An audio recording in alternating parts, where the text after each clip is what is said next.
Well, welcome to our business during hours with Chief Addison with the Statesville Police Department. Thank you for coming. We appreciate you. And these business during hours are just an opportunity for us to get in front of folks that we might not have been able to see otherwise. And we do them in 30-minute increments. So we try to get you some quick information. You have a chance to ask questions of the chief.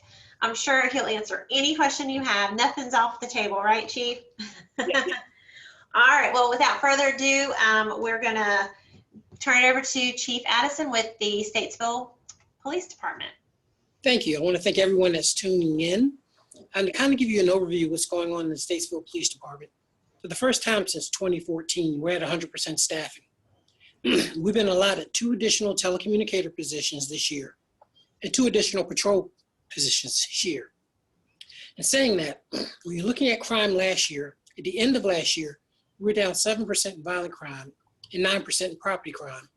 As of September of this year, we're up 12% in violent crime and down 17% in property crime.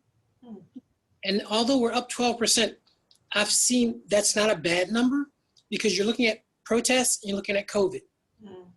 Looking at aggravated assaults, you're looking at all those. Aggravated assaults were up 22%. Last year, this time we had 1 homicide. This year we had 4.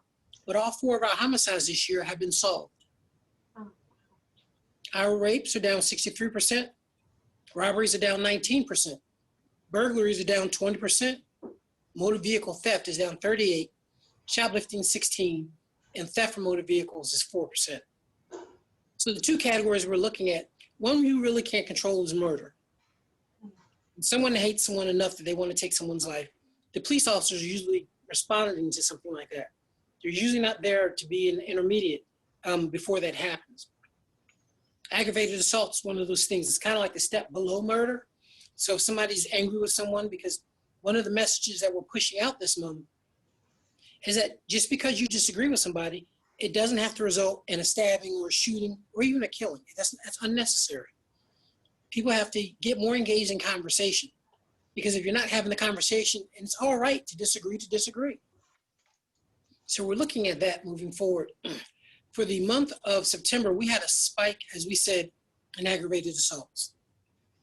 It's ironic because in August of last year, we had just 11. In August of this year, we spiked at 38. And again, everything, if we took the 2 anomalies out, which is COVID, and we took out protests, we probably have less than that. So that's probably what we're looking at moving forward. Within the police department, we've actually, now that we're at full staff, some people have probably seen our traffic units downtown. We got 4 officers working downtown and working across the city, wherever.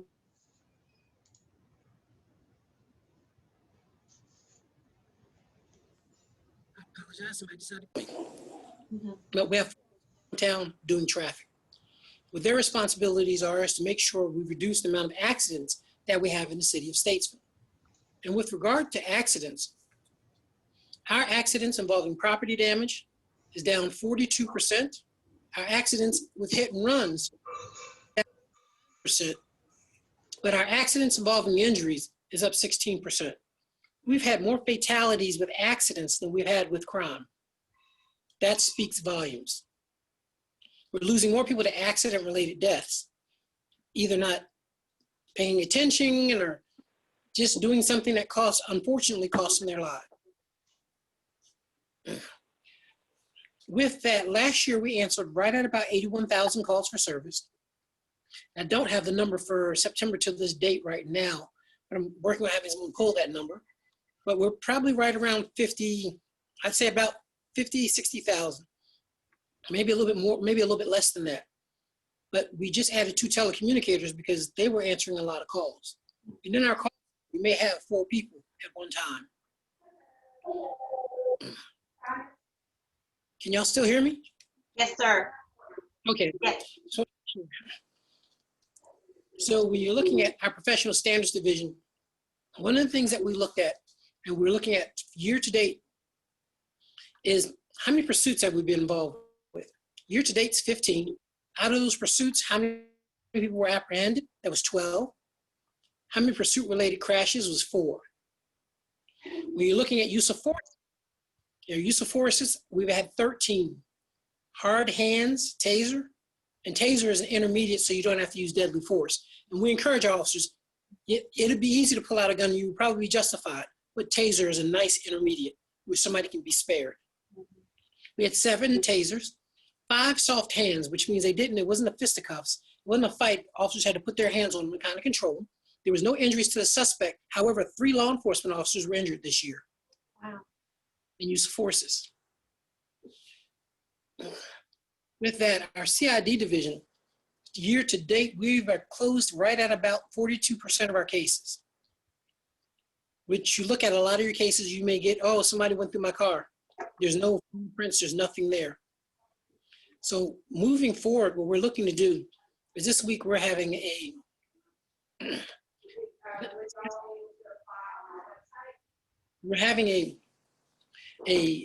application process for our community response team. Before we got to full staffing, I need everyone to understand all of these specialized units were folded into patrol because we needed the help on patrol. We needed people to answer calls for service. Well, now that we're at full staffing, we can pull these specialized units off and purpose them for what they were set out to do. So you're looking at more officers on the street. And saying that, we still have the same officers on patrol that we did in the 80s. And that's something that we're working on with City Council, but it's giving us a little bit more resources now. What we did last year, and which has really worked for this year, is we took, if you can imagine Statesville, divided into 4 beats or districts.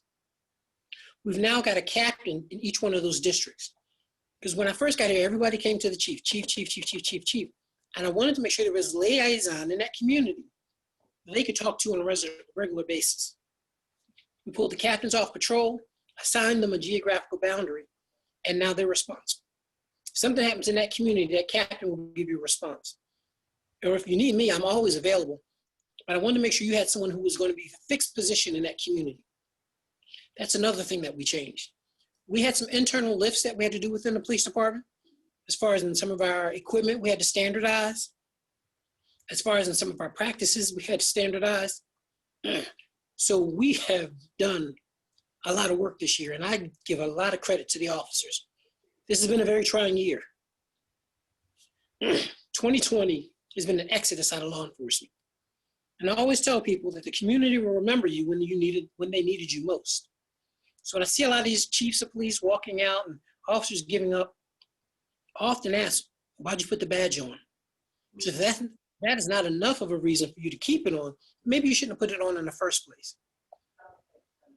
So you have to make sure you're there through the rough times. I didn't come because every day was going to be a beautiful day.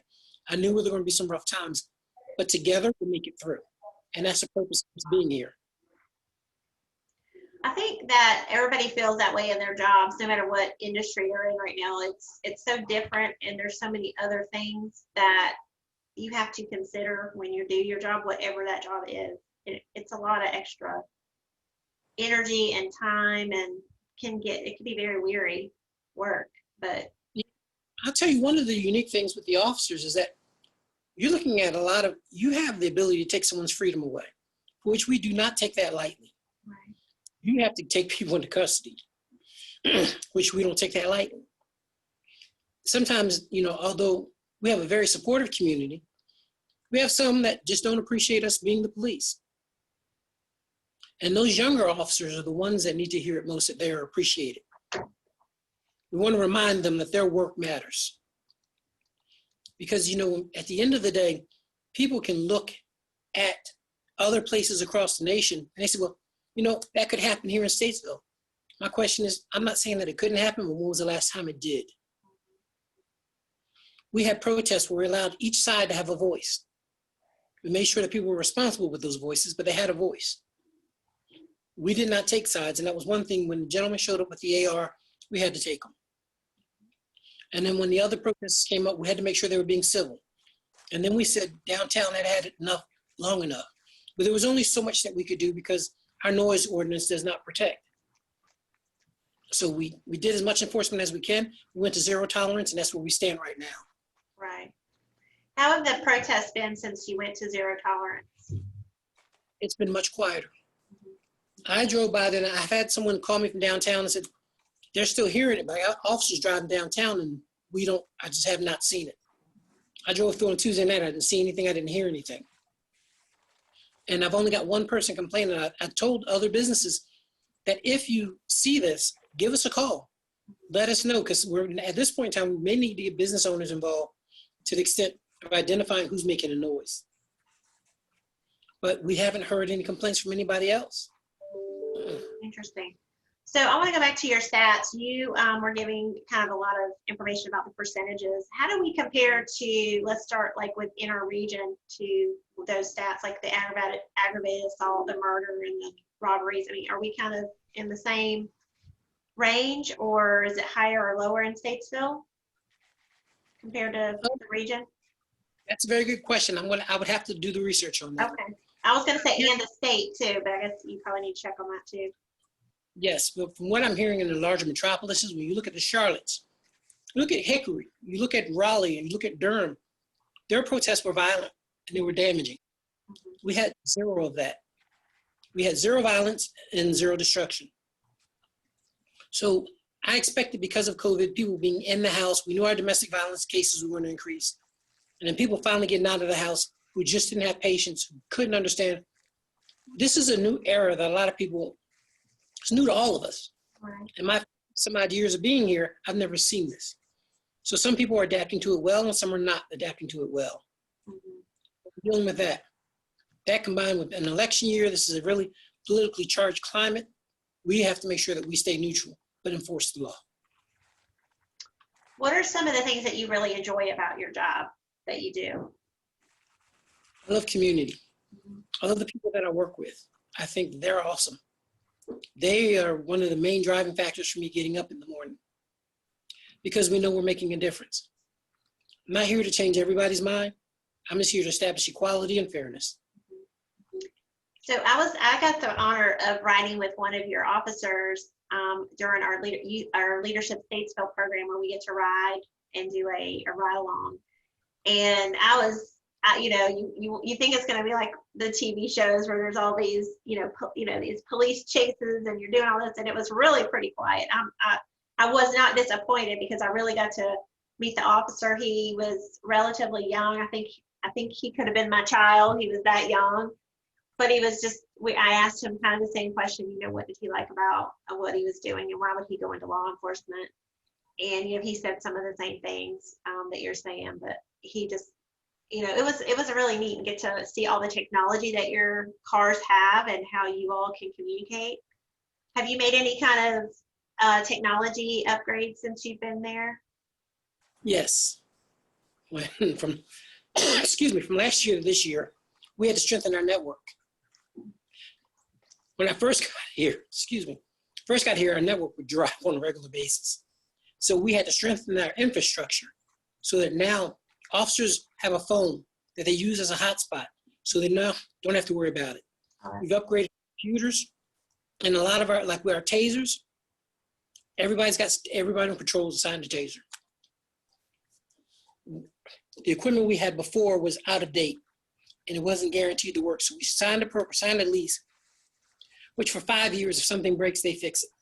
One of the changes we had internally was as far as in our weapons. If you can imagine having 6 different guns on your department, and God forbid something should happen, an officer should get in a firefight, I couldn't take my magazine out, pass it to that other officer for them to plug and play. So we converted all of our weapons over into one common stock. Wow. Yeah.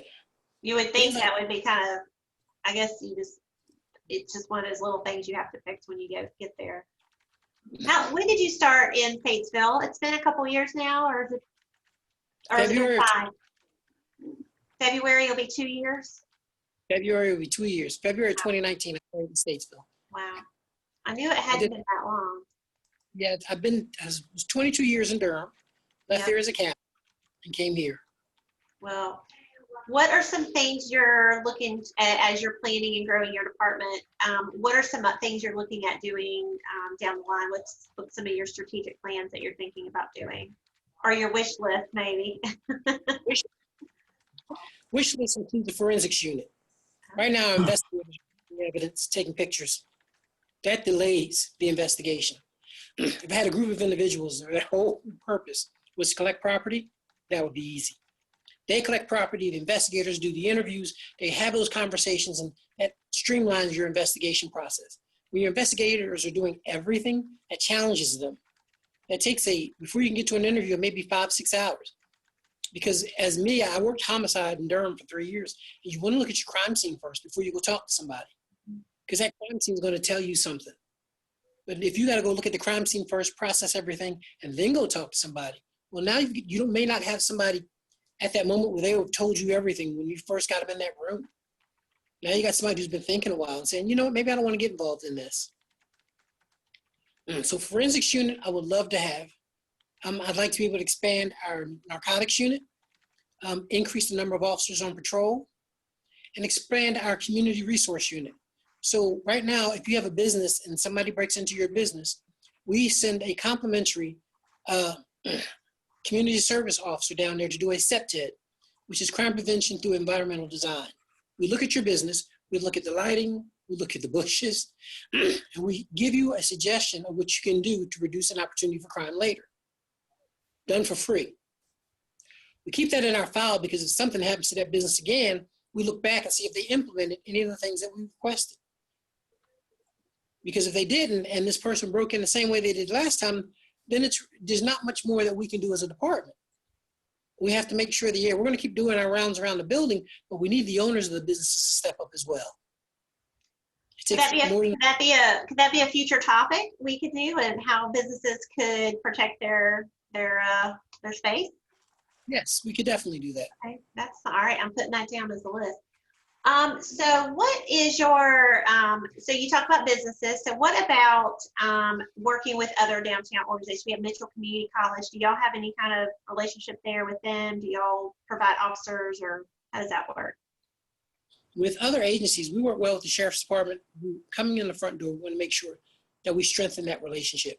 We work very well together.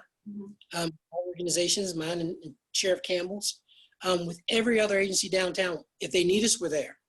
Do we have anything that we do exclusively with anybody? No. It depends on the circumstance and on the situation.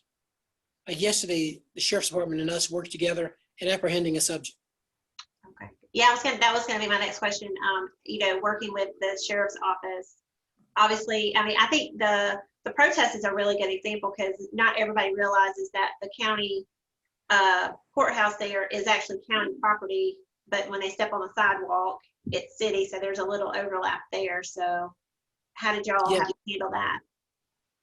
Well, we met with the county commissioners and kind of explained that if you don't take enforcement action here, it really doesn't give us a lot that we can do.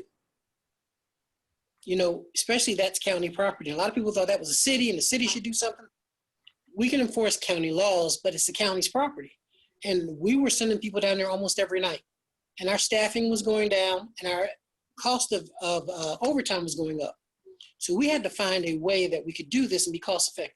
Because I don't want to blow the overtime budget, and then around January, February, we can't help anybody because we can't send anyone out to do operations. So having that conversation with them was awesome. Beth Jones realized the importance of that, and she decided that, yeah, we need to have them out there. So when the Sheriff's Department came out, we were very grateful, and it worked out well. Okay.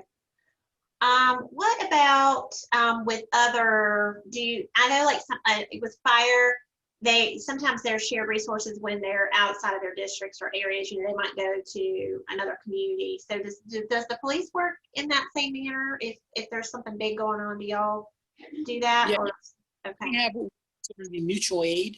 So because we're in Iredell County, for the most part, if Iredell County keys up and said they need help, we're coming. It's an understanding of mutual aid. We're coming. So Mooresville says, they've got a large incident and they need police. We got mutual aid that we can send officers down there, and they have the same arrest powers as they have in Statesville. Same thing as Troutman. Okay. So that allows us to operate. Now, if you leave outside of Iredell County, that's a little bit different. Gotcha. So, and again, with Leadership Statesville, it's a program we run. We got to go see the new communication center at the county, the new 911 center, which is fabulous. So when someone dials 911, it's automatically going to go through there. And do they filter that back to Statesville if it's a Statesville issue? And do y'all have, or how does that happen? When some people in Statesville will automatically call the Statesville Police Department if they know it's a police issue. So it doesn't go through e-com. But if someone calls e-com, dials 911 and they get e-com, they will transfer the call to us. And y'all have your own staff that handles that on your end? We have an entire dispatch unit, entire center inside of our building. We have about 12 employees, 10, 12 employees in there. And they're on call 20, that's an 24-hour-a-day system that somebody's on that. What are your shifts? How long are the shifts for the officers that work? Is it different for different departments? They vary for departments, but for us, we have permanent nights and permanent days, and they're 12-hour shifts, even for telecommunicators. Okay, that's a long day. Yes, but the nice part is you work 14 days out the month. Oh, well, that's not bad. So I've got another question here in the chat. So this person, Darlene, thank you, Darlene. She said the community is incredibly important to those of us on the call. What can we do to support the Statesville Police Department to build a sense of unity? What's that? When you see a younger officer, we see an officer, tell them you appreciate them. Because right now, this has been a unique year. It's been challenging. We've had powder kegs along the way that have not been fun. Excuse me.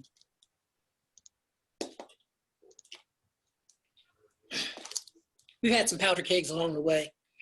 And it's like every day you get up and you have to look at a fork in the road and decide, okay, I have to make the best decision I can today. The community support is what we need. Knowing that y'all are behind us is very important. It's very important. One of the things that we've done is, in getting the full staff, is we never changed our standards. We didn't drop our standards. We didn't make any exceptions for anybody.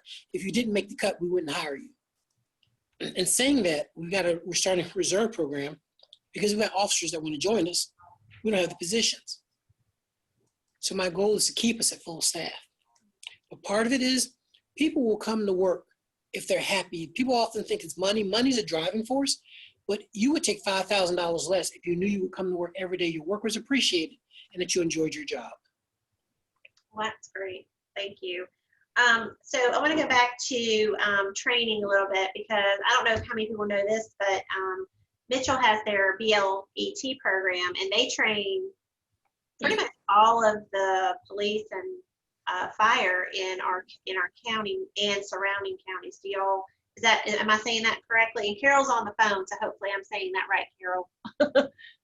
Is that where all your officers go for their training, or for continuing training? It's not required that they come here, but most of them do. Oh, they do. Okay, but it's not required, Carol? No, they can take BLET training anywhere in the state. But we have the best training program, though. Yes, sir, we do, don't we, Chief Addison? Yes, Carol, I agree with that answer. And we, for those that may not know, believe it or not, back in March, we had the school bond referendum, the bond, and the bond, part of that bond was to upgrade the BLET program, the BLT training facilities. So we were so glad that went through. I'm going to help you with that acronym. BLET is Basic Law Enforcement Training. Thank you. Basic law enforcement training. Yes. So y'all, so do y'all do continuing education through in your department as well to kind of stay on top of the trends, and I don't know if you have to have certifications, that sort of thing? Yes, we actually do specialized training. So we're sending people to death investigation school, to forensic school. We're sending people, we increased our training budget from $35,000 to $85,000 because we had 109 people in the building, and $35,000 equated to just over $300 per person a year for training. That was not enough money. And we're starting to send people out of state for some really good training. We've got some stuff that we're doing it's gonna be pretty incredible. Part of what I know, not what I believe, you strengthen the core of your organization, your whole organization gets stronger. Patrol is the engine that moves this business forward for us. The people out there answering the 911 calls for service, making sure they have everything they need, and our investigators, all of them get all the training they need. That's very important. My goal is, we're not going to set you out for failure. We're going to make sure you get all the education you need, then we're going to hold you accountable. But until we educate you, we can't hold you accountable. I can't fault you for something you didn't know. Another chat here. Let's see. Just wondering why there isn't a law in North Carolina that requires firearm sales businesses to keep their firearms under lock and key after regular business hours. So, I am the police. Huh? I don't do. I'm the police department. We don't do legislation, so I don't know why there's not a law. I don't know. So they don't have to keep it under lock and key. They can just keep it under their desk or whatever in their facility. Is that what's happening, Joe? Is that the question? Yes. That's a good question. So I'd have to I look that guess up. we'll have to work with our state legislators on that one. All right. Well, we have a couple more minutes, and this is your opportunity to ask Chief Addison any question. If he knows the answer, I think he'll answer it. If he doesn't, he said he'll get back to us. Well, I know I've only had a really positive experience with everyone at your department. And I want to go back to Darlene about how we can be better supporters of you. So beyond just, acknowledging the police when we see them and telling them thank you, is there anything else you think we can do to make sure that we support your efforts in our community? There's going to be a couple things in the next couple years, probably this next fiscal year, that we're going to need the community support on. A department of our size, we need to have a firing range where officers can go out and qualify.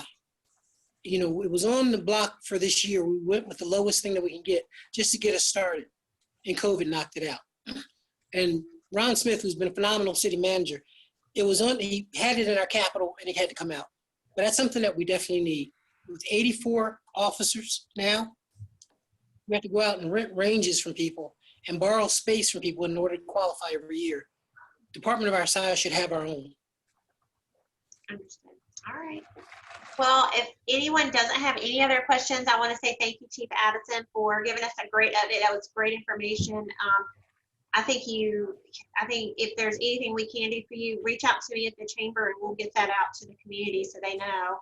But appreciate it. And we're going to definitely have another session about how businesses can keep their property safe. So I will be in touch with you on how to get that started. So thank you everyone very much for coming on. And if you think of a question later, just reach out to Chief Addison. I'm sure he would love to hear from you.